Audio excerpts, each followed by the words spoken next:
1 year after the death of Congressman John Lewis, the Navy christened the USNS John Lewis in his honor. Speaker Nancy Pelosi, more than 30 members of Congress joining her. They were present at this ceremony, and family and lawmakers, what they're doing is they're calling for the passing of the John Lewis Voting Rights Bill.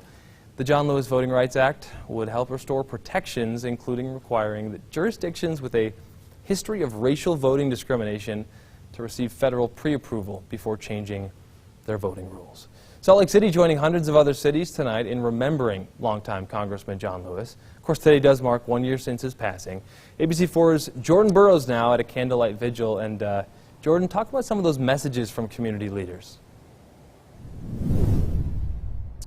Nick, the candlelight vigil wrapping up just about an hour ago, but it was the local civil rights activists that wanted to take tonight to commemorate the national civil rights activist and Representative John Lewis. They said the intent of this was to make sure that they can protect the freedoms of Americans to vote. That's what they wanted to say. What tonight's message was. A bunch of Utahns, about 50 to 100 Utahns were here actually at the Federal Building in downtown Salt Lake City for a candlelight vigil. It was called the Good Trouble Candlelight Vigil for Democracy.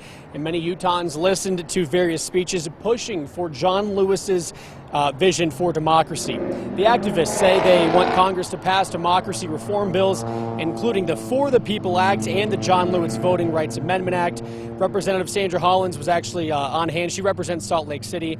She says people need to continue to help fight the fight in John Lewis's fight for the rights of others. Janetta Williams says that's a team effort. We're not going out talking to just Democrats, and we're not just talking to Republicans. We're talking to everybody. And so this is a time, just like John Lewis said before, is that we all need to work together and come together. And this is the time that we need to come together. And Nick, like you mentioned, Salt Lake City joined more than 150 other cities holding candlelight vigils to remember John Lewis on the 1 year anniversary of his passing. Reporting live in downtown Salt Lake City, Jordan Burroughs, ABC4 News. Okay, thanks, Jordan.